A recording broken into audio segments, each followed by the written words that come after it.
Alright, y'all, it's Queen Chingling back. Yeah, that Queen Chingling is my YouTube name. My actual name is Rebecca Warren, and I'm going to use that in reference that this video may be used in court or may be used to provide evidence that what I'm saying is true. Anyway, I'm talking about the accident that I witnessed back on November 15th that happened at 7:26 p.m. in the evening time up here on Rosewood Drive in Columbia, South Carolina. Where I'm sitting at right now, I'm at the bottom of the hill from where the accident scene actually happened at. And what I'm going to do in this video is I'm going to take you up so you can get a pretty good idea of what it's like driving up this hill at nighttime. Right now it's 6:55. Okay, that's still kind of a little bit early. That's about 30 minutes before the accident actually happened. But either way, it was still dark out here at the same time, about the same amount of darkness and everything. I'm trying to shine this so shut on my face, but the Queen needs a makeover. But anyway, this happened back on November 15th, 7:25 in the evening. And what I'm going to show y'all is I'm going to show you a view of both the white truck and both a view of Charles Davenport's view as he was coming up his lane. I'm hoping what will happen of this video is that you'll understand better from my point of view how I know that things happened and why I say I'm correct on how things happen. So let's kind of get started here. This is what happened. I was at the washerette, fixing to go in the washerette to get my laundry out, the washing machine out, the dryer. Anyway, I wasn't sticking around, but as I was getting out of my van here to go inside the laundromat,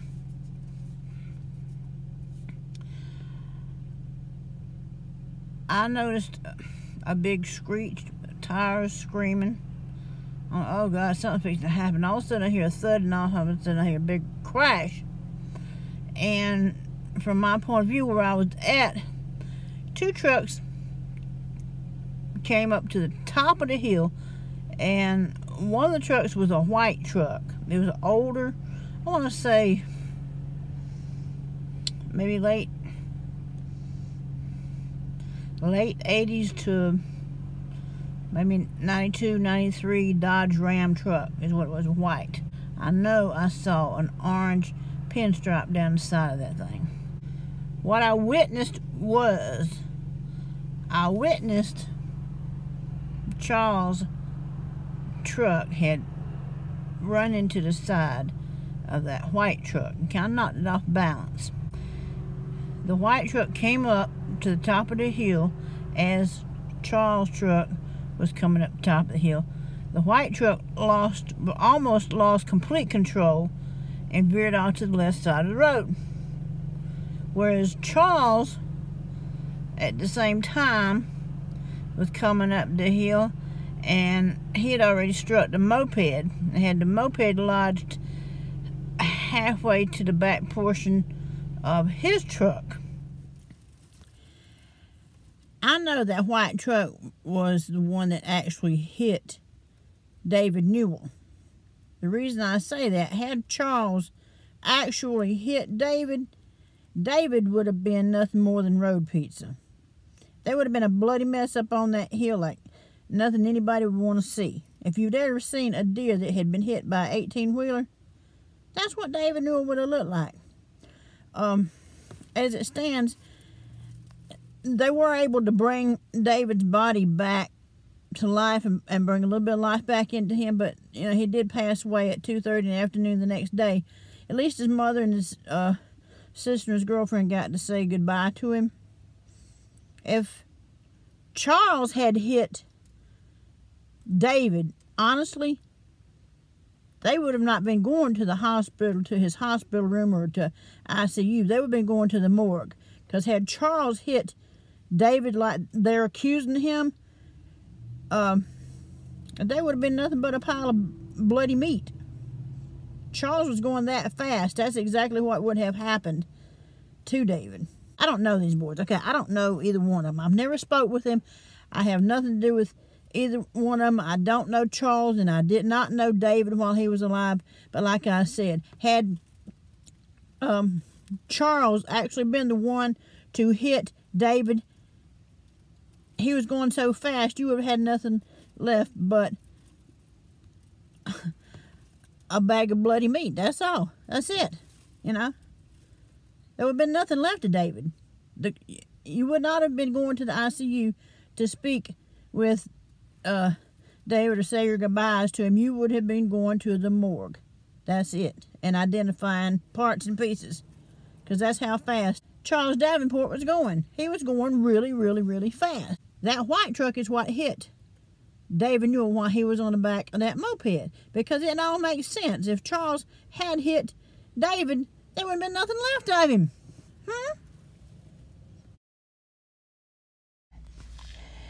There was a very short distance from the point of impact where Charles hit that moped. Okay, there's 2 lanes going eastbound on Rosewood Drive. I heard the thud first, which was where the white truck hit David Newell from behind. All right, leaving David Newell in the road. And he slung David's moped over in the right lane, eastbound lane, going towards the laundromat, up towards the tree, when Charles Davenport came up and hit the moped without David Newell on the back of. David Newell had already been knocked off the moped by the white truck. So it was a very short distance from that point of impact to the point where Charles Davenport hit and climbed up that tree. When he hit that tree, that was the actual focal point for everybody who witnessed anything, because everybody had their attention on Charles Davenport's truck and that tree, and wonder whether or not he's going to get out of it. A lot of people didn't even know there was moped involved in the accident. Okay, a lot of people didn't know. So that's where the first portion of this video starts, is where there's a lot of accusations thrown. A lot of people are wandering around and making a lot of comments and stuff. There's one guy up here that is walking around who was actually a witness and witnessed David Newell's body laying in this road. But yet again, he can't tell you everything that happened, because he says at one point he doesn't know what happened.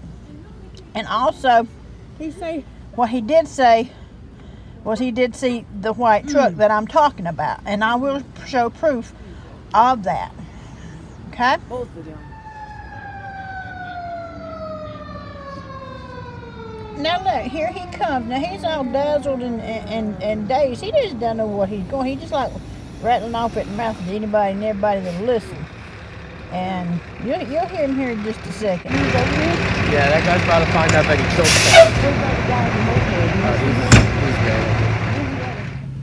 someone. Did you hear that? He said that guy is about to find out that he killed someone. I'd like to know how he knew. He was the one that up there running his mouth, talking yitty yaddy yitty yaddy to anybody and everybody that would listen. I was just being quiet and trying to listen to find out what did happen. Okay? I knew I saw that white truck. That person in that white truck, I know you watch my videos. I know you watch my videos. And I hope you see this one, because you should be ashamed of yourself. I know what you did, and you need to come forward and speak up. You need to come forward and speak up. Listen to this guy again. He's sitting here rattling out Charles Davenport without knowing what the hell's really going on in his own damn self. Now listen to this again. Yeah, that guy's about to find out that he killed someone.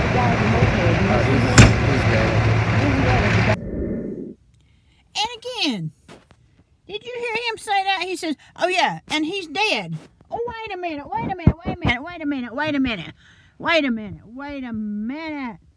is this guy's faith? Does he not have any kind of faith at all? I do. My God is a living God.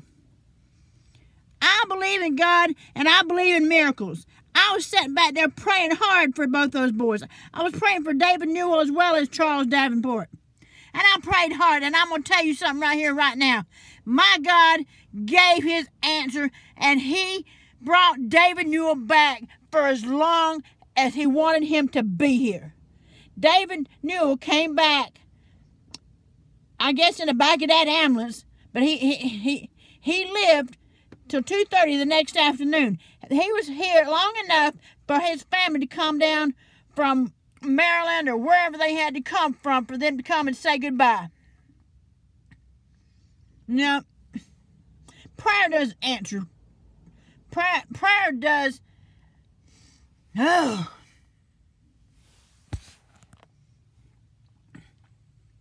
God does answer prayers.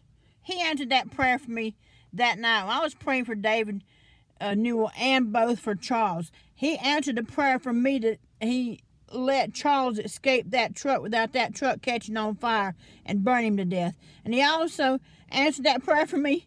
Thank God for he let David come back for just a little while. Just a little while for his family to come back down from Maryland or where they had to come from to say goodbye to him. My God is a miracle worker. And I'm asking my God to step into this case right now to work a miracle to save one young man's life, to keep him from going to prison, because he did not do this. But the person who did hit David Newell is out there. He got away because some lousy cop didn't do his job and didn't do his investigating. And somebody that want to stand there and run their mouth and run their mouth and run their mouth. Oh, this guy just killed this guy and this guy just killed this guy. What a bunch of hogwash. Somebody didn't see something. Somebody wants to run their damn mouth before they seen all that they can see. You haven't seen the white truck yet. You say, well, he was a witness that ran away. No, he was not a witness that ran away. Whoever was in this white truck knew what they done. They knew, and I hope he's ashamed of himself. He needs to watch this video. You need to watch this video, and I know he ought to be ashamed of his damn self. Because we got one young man's life that's in the book. Over there in the middle of the street. They've been trying to revive him. He's not alive right now unless they bring him back. Okay, I didn't know. See there? Right there he goes up to that cop again. Gonna rattle that mouth a little bit more. Gonna rattle that mouth just a little bit more. And that cop very open and willing to listen to every word that boy got to say. That boy, he probably seen David Newell laying back there on that ground. It got him all upset, got him shook up, got him all nervous. And I know he seen that white truck. He saw the white truck as the white truck was going up the hill. Okay? And he saw the white truck drive away. But yet he's not admitting it. But boy, he's sure feeling that darn police's officer's earful of whatever he wants to tell him. He done saying David got run over by Charles. Charles didn't run over that boy. Charles did not hit that moped while David Newell's on the back of that moped. Look at that. He just rattling off into that damn police. That police officer just sitting there steady writing. But yet, do you see that cop come down here to ask me anything? To ask anybody in this laundromat yard anything? No. He was talking to anybody that saw the accident from behind. That saw the accident from the back. Did he talk to anybody that saw the accident from the front side of it? I'd be curious about that. I would be really curious about that. You didn't see that white truck that was involved in too? What white truck? There was a white truck that was involved in it too. Where? that was in front of that truck. Oh, they left, didn't they? Yeah. See, he said, oh, and they left, didn't they? That's proof right there that there was a white truck. Yeah, that's proof right there that there was a white truck. So he saw the white truck, and he knows what I'm talking about. That's what I needed, was I needed a witness that saw the same white truck, and he did see it. He admitted that on film, that he saw the white truck, and that when he says, oh yeah, and they left, didn't they? Yeah, they left. They took off like a bat out of hell, like a coward, like a wet dog with tail tucked between his legs. That white truck, he was not no witness. He was not a witness.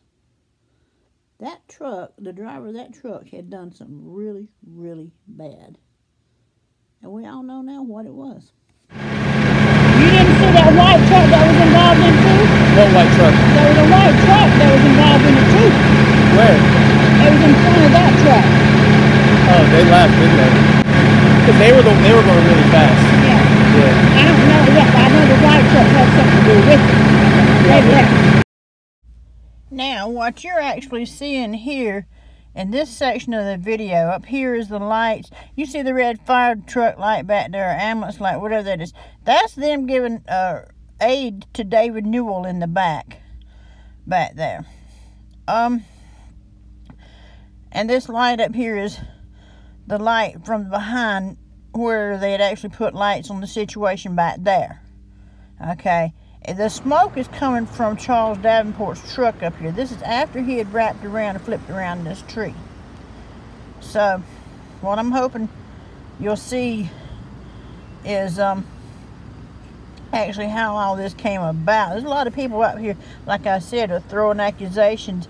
Nobody really, at this point, is focused on what's going on behind the scenes. Rather, they're all focused on who's in this truck. Are they going to get out? Is the truck on fire? Nobody really knows what's going on. A lot of men came out of the laundromat trying to help and was up there trying to render aid to Charles Davenport while Charles was in this truck and trying to get him out of this truck. And luckily, shortly hereafter, you'll see a few minutes where the rescue and everybody finally came up to put light on the truck and help Charles get out of this mess that he's in. And then that's when the light kind of begins to focus in and point everything towards Charles, which I'm telling you, this whole accident is not all of Charles' fault. It's not all of Charles' fault. He may have been DUI, I don't know. I'm not an expert in that field. I only can tell you from what my point of view is what I see. Now,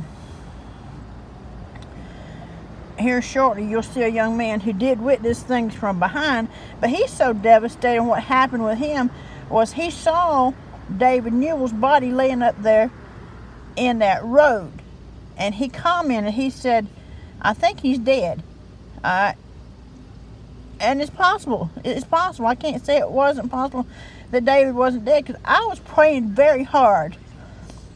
I was praying very hard for both David Newell and Charles Davenport. I don't know either one of these boys. I have nothing to lose here making this video.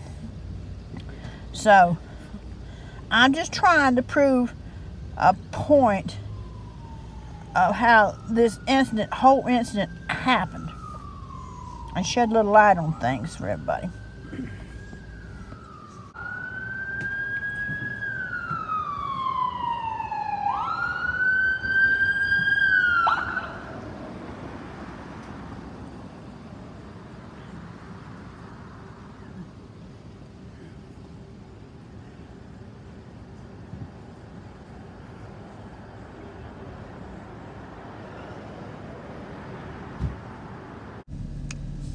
Yeah, you see all those lights back there in the back. That's where the rescue is back there. They're still back there working with David Newell and trying to get him resuscitated and put on an ambulance, get him ready to go to the hospital.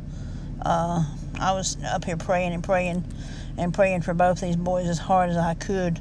I don't know if you can hear me on this or not, but thank God that God does answer prayers. You see the guy with the moped? The what? The guy that was on the moped. Did you see him? I don't know. I just got out of my car. I just saw that. He was over there with your crazy stuff. I'm concerned about the passengers, you know? At this point, more and more rescuers are starting to come in to help clear out the situation. And a lot of people are coming forth from the back part, trying to figure out what happened. And of course the police come, and here's this guy, see, walking, he'll come pop up here in a minute. He must have saw what happened from behind. He came up talking a lot. He really was talking way too much and throwing out a lot of accusations that this truck did this and this truck did that, and not really putting everything into perspective. I'm thinking at this point, from watching his reaction, that he may be dazed at, I don't know, he just seemed like he was dazed and kind of out of it himself, even though he wasn't directly involved in the accident.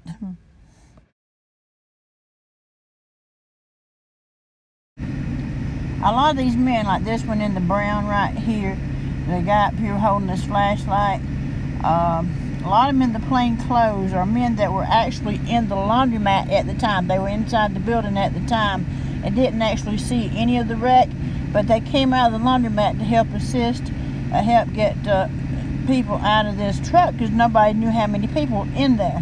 So nobody actually knew what happened. And then right here is where you see them begin to start to take the windshield off the truck, trying to get Charles out of his truck. So primarily focused from this angle was Charles and get Charles out of the truck.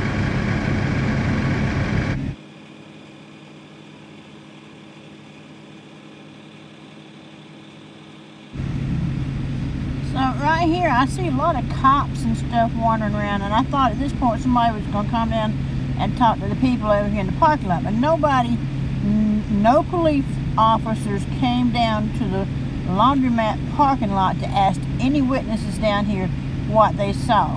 They didn't make no effort to come down and ask me, did I see anything or anything.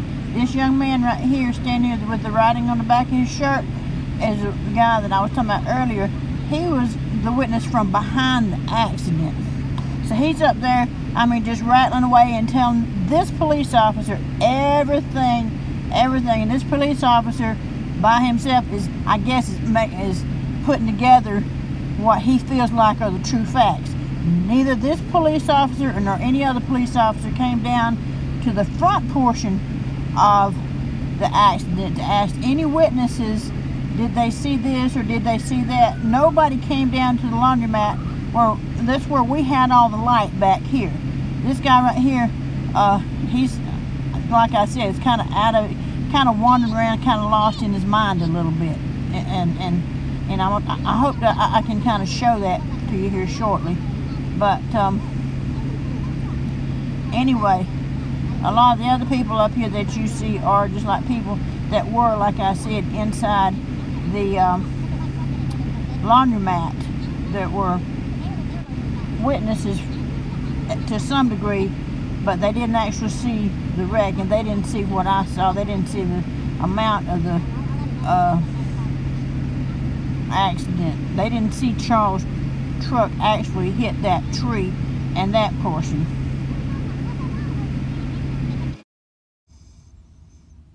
Okay, now here, watch this here. Here comes this cop again, and I'm thinking, oh, he's going to come down here and talk to us. Now watch this. He walks around and he looks around. He's on that microphone or walkie-talkie thingy. But there he goes again. And bypasses and just disappears behind that fire truck back there. But never did once did he ever come down and talk to us. And then let's see him. And this continues on. I don't really see anybody anywhere, any other police officers anywhere, other than that one police officer. There's rescue up there, but they're so busy attending to Charles. They haven't yet gotten Charles out of the truck. You'll see here shortly where they do actually get him out of the truck and put him on a stretcher.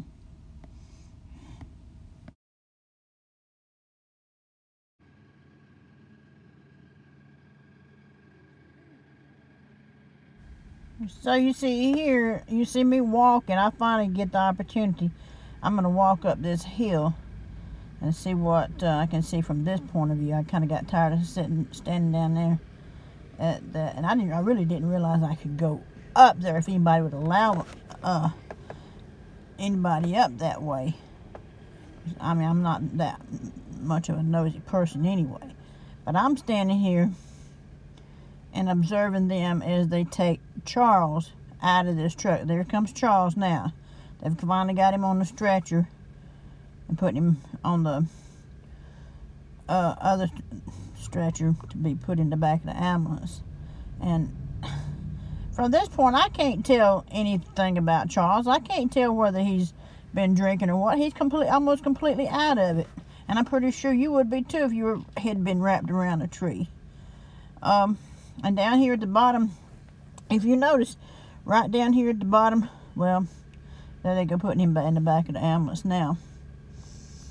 And again, while I'm standing here, no police are approaching me whatsoever. Nobody's trying to come over to talk to me. Nobody's trying to run me off at this point here. But if you look like down here, truly at the bottom base of this tree, you'll see the moped wheel. Hold on a minute. Yeah, right there. You can see that moped wheel right there. There was also a white truck involved in it, and it's where they found it. Okay. So anyway, here comes the police officer right there. Right there's the point. And I was trying to talk to him, tell him. He's steadily just shooing me off, telling me, you can stop taking pictures. All right. And go ahead and go back out of the scene. And I'm walking away right here. That's the only thing that was really said. I'm going to back this up right here. Okay, now listen to this next segment. You'll hear where a bunch of people hear about the moped, and then they start making accusations and telling their point of view, and just a lot of yik-yak rattling back and forth. Just listen to this. I don't see him. Moped, the tree and the truck. Moped put out in front of him. I tell you, I know people need those little things to get around. I understand that, but they got to be more careful. They'll pull out in front of you in a minute like they can go 90 degrees. I mean 90 miles an hour. You know? They'll pull out in front of you in a minute. And no, they can't go so fast. The what? The guy that was on the moped, did you see him? I don't know. I just got out of my car. I just saw that. He was over there with your crazy stuff. You see?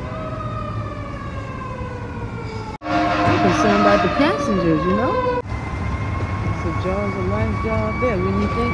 Now here come my boy, the one that's the main witness, the one that's rattling off to the police, all dazed and crazy. Watch him. He was over there? Yeah, that guy's about to find out that he killed someone. What about the guy in the moped? He's dead. Where's he at the back of the... Over there in the middle of the street. They've been trying to revive him. He's not alive right now unless they bring him back. All right, here comes the cop. The only time he come down to speak to me, listen to what he say.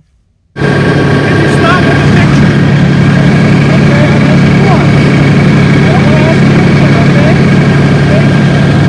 Only time the cop ever came down to speak with me was tell me to quit taking pictures and threaten to take me to jail. That's about it. He didn't ask me about no evidence. Did I see anything? Did I see anything at all? Didn't ask me nothing about this accident. Now here, boy, he was flying fast. I mean, when that boy hit that tree, he nearly climbed that tree. Yeah, because that tree, that truck went right up on his tail bed. He ain't got hit. And right by the side of it all. Yeah. It pulled right up there and it stopped in the median. And the next thing I know, I looked at it, done gone. I know one thing, that been my white truck. I want my damn white truck fixed. I've been back. I wouldn't run off. So, the white truck had lost control a little bit. Not a lot, just enough to knock it off its balance. And then all of a sudden, he pulls up in the median right in front of me where I'm at. At the same time, Charles had also lost control of his truck as well. He came up that hill and hit the tree so hard that the truck literally climbs that tree. It went straight up in the air and then straight back down like on its tailbed, and when it came to rest, his truck swirled around and kind of like wrapped around the tree to a degree. Not really wrapping itself around the tree as in contact wrap, but kind of a flip around. Okay? Anyway, it's a perfect setup, you know? Perfect setup. The moped up underneath the back of the truck. Okay, get this. It's up underneath the back of the truck. As he climbs up the tree, the moped gets dislodged from the bottom of the truck, falls to the base of the tree. The truck flips around where the front part of the truck is right on top of that moped, making it look like Charles hit David Newell from behind. And I know that that's not the case. That's not what happened. That white truck hit that moped. That white truck hit David Newell while he was going up that road. That guy who was driving that white truck, he knows what he did. And, I can't quite find my camera good enough for you to see my face.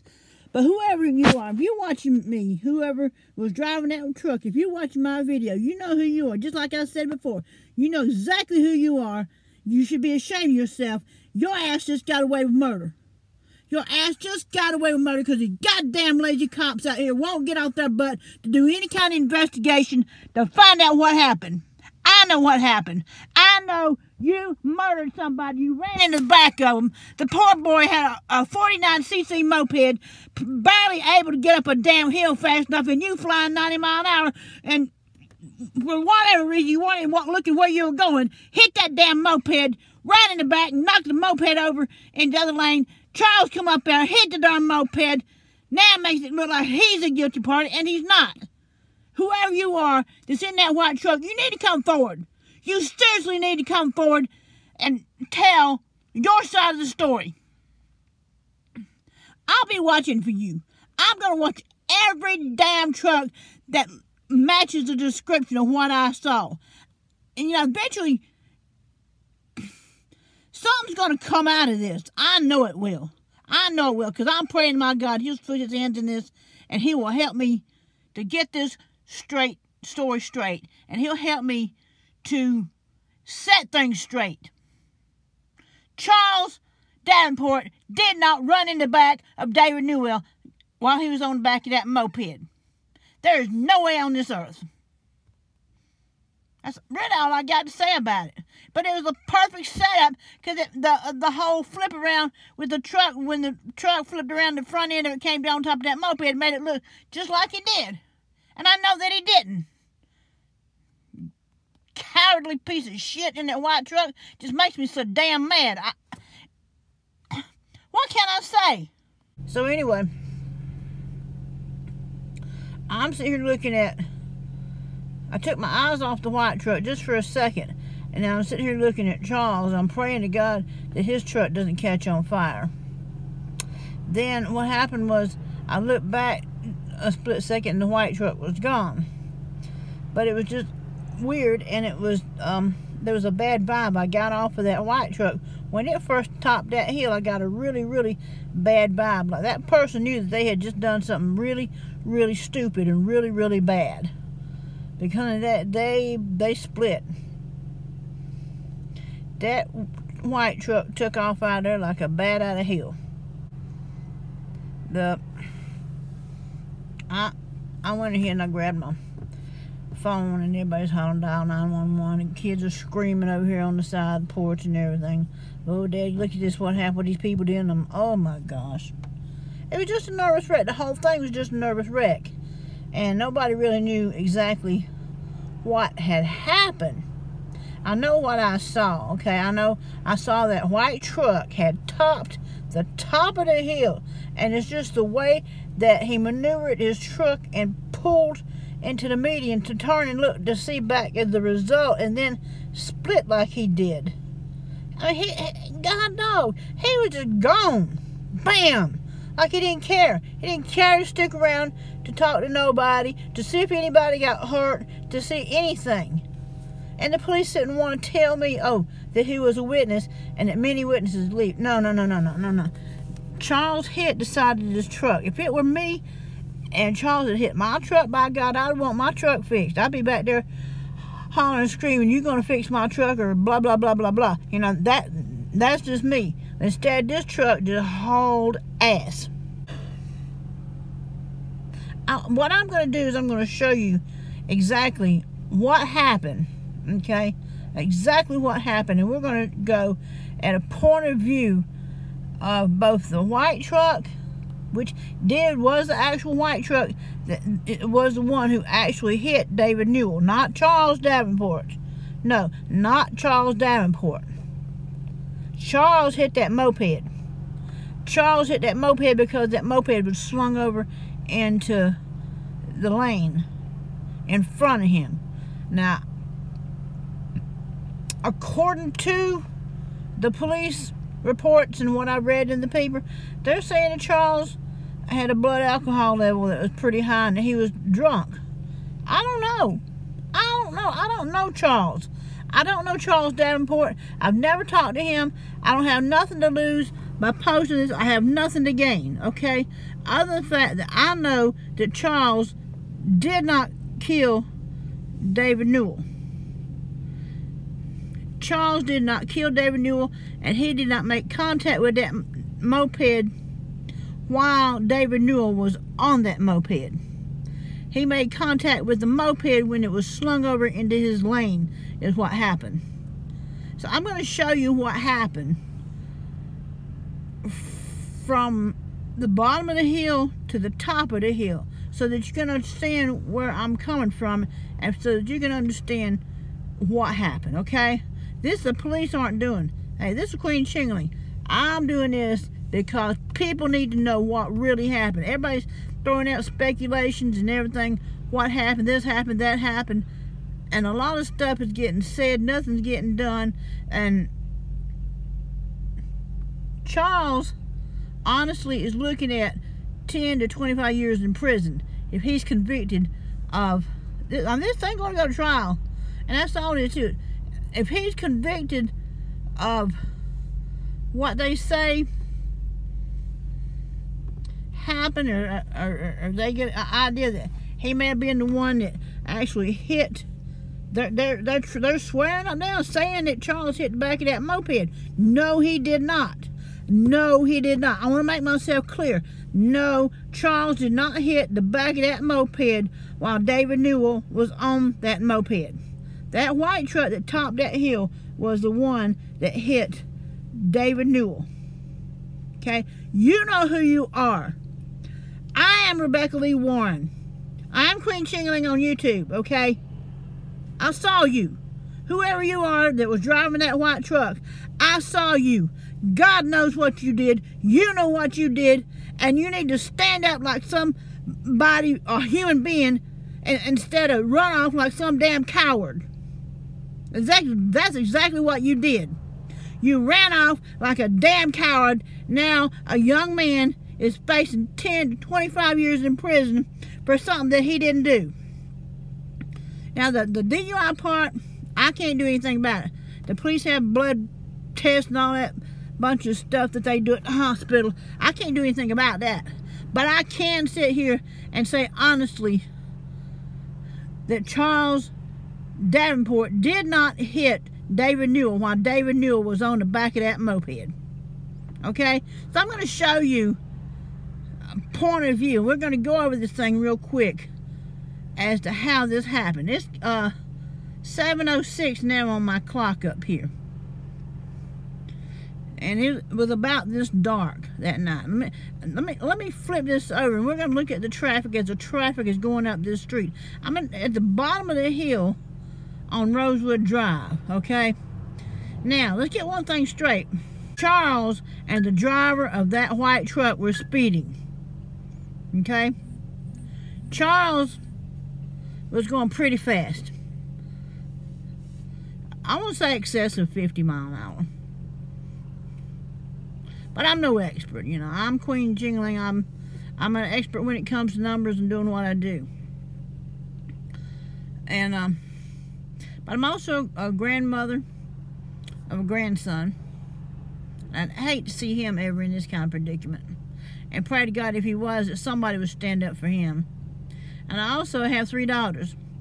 So therefore, I'm a mother and I'm a grandmother. And I have feelings for our younger people. But I want this person, whoever's in that white truck, like I said, you know who you are. You're out there, and I know you watch my videos. You probably know that I had recorded that accident, and you probably sat and watched everything before. But you know who you are. You need to come forward and talk and let people know what happened. You were not no witness. I know for a fact that you hit David Newell while he was on the back of that moped, and you caused this accident. Why you didn't see him, I don't know. People say that David ran out in front of the trucks. I don't think he did. I don't know what happened as far as that's concerned. But I do know that that white truck was the one that hit David Newell while he was on the back of that moped. Okay? So let me get this straight up here. Let me flip this camera around. I'm going to show you the traffic. Like I said, it is 7:08 right now. And let's take a look at the traffic as it's going up this street. Okay? Alright. This is Rosewood Drive at the bottom of the hill. Going up towards where the accident happened. Right up there is where the accident happened. Where you see the you see that red light and the green lights up there. And that last green light, up at the last green light, that's where the top of the hill is, okay? And usually this is a pretty quiet street about this time. We're about to see some traffic come up through here. And that's about the normal speed is what this traffic is usually going. Right here goes the truck. And that's about the normal speed everybody usually goes up and down this highway. Okay? About the normal speed. Not like it was on the night of November 15th.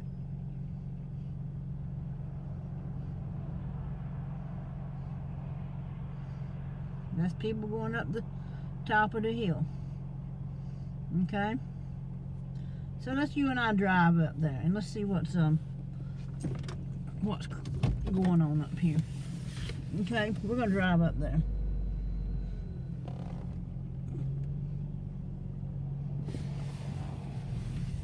Alright. I'm going to get over in this lane over here.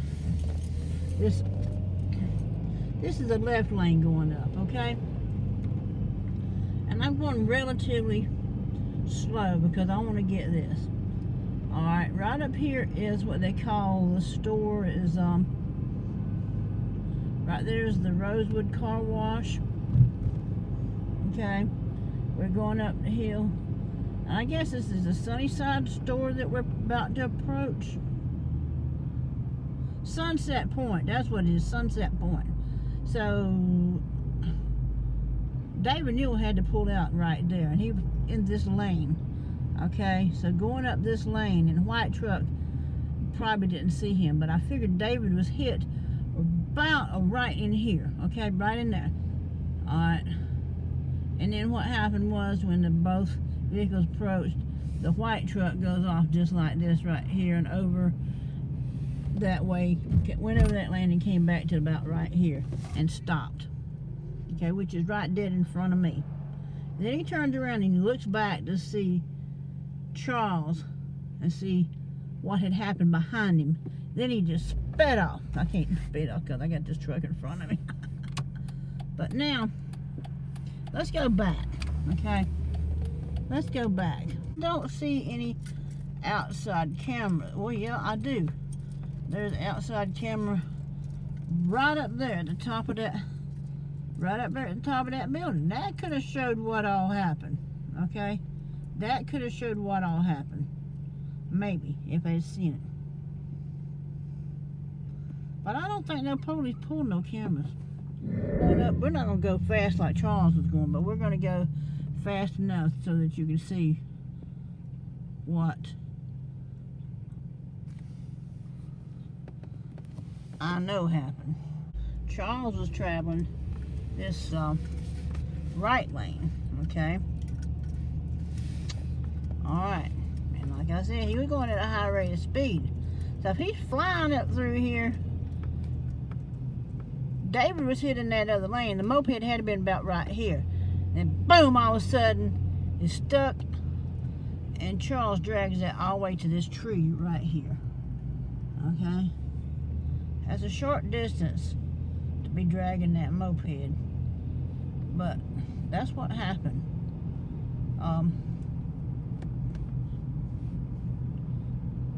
I'm going to write this out on a piece of paper so they can better understand what I'm trying to say. Because a lot of people are so dense sometimes, they just don't get it. They don't get what it is that I'm trying to tell them. They just don't get it. Okay? I can sit here and talk till I'm blue in the face, but some folks just would not understand. Alright? So let me get off of here, and we're going to put it on a piece of paper here shortly so that you can see what I'm talking about. Alright? Alright, and what I'm showing you here is a view of where I was sitting when I first came to pick my clothes up at the laundromat. So I had a clear view of the Family Dollar right there straight dead in front of me, which is where that white truck stopped. Okay, you see the traffic as they're going along up there. It's not too bad. They're not going real fast, okay? This is a clear view of where the truck has stopped. Between those two night lights, right, but right in the median, okay? Alright. Right there. I don't know if you see it for that night light. Maybe I can roll the window down, you see it better. But anyway, because we don't have the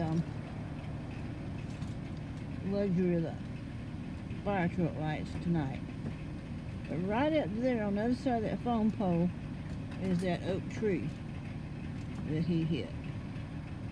Alright, so that night we had all that lit up so you could probably, and you see how the trucks and cars are coming up there now. That's about normal speed for everybody. Alright, and believe it or not, this is January 5th of 2018. There's still moped parts and truck parts over there underneath that tree as we sit here and speak right now. It's a very sad scene, and there's a red ribbon tied up around that tree, so we know which tree it is that got hit. And the only reason I'm doing this video right now is because it's nighttime. It's the same time of night that the accident happened. I want you to see things from my point of view. Okay? This is all from my point of view.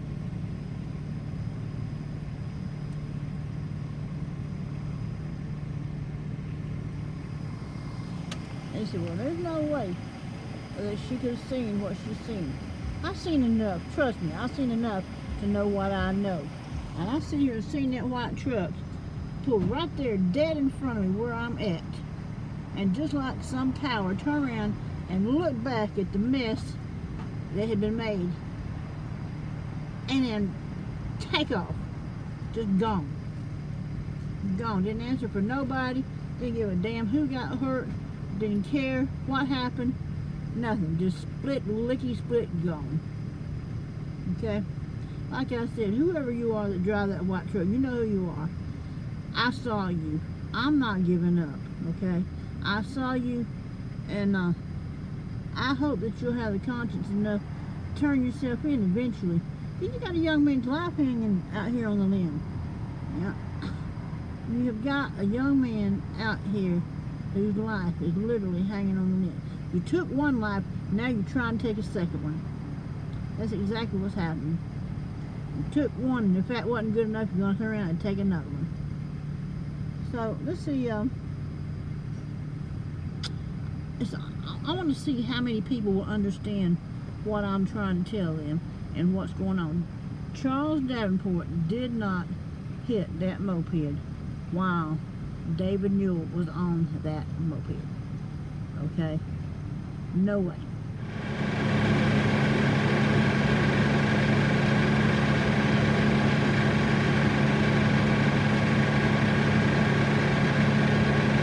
Hey! You didn't see that white truck that was involved in too? What white truck? There was a white truck that was involved in it too. Where? It was in front of that. Oh, they left, didn't they? Because they were going really fast. Yeah. Yeah. I don't know. Yeah, I know the white truck had something to do with it. Yeah, They left.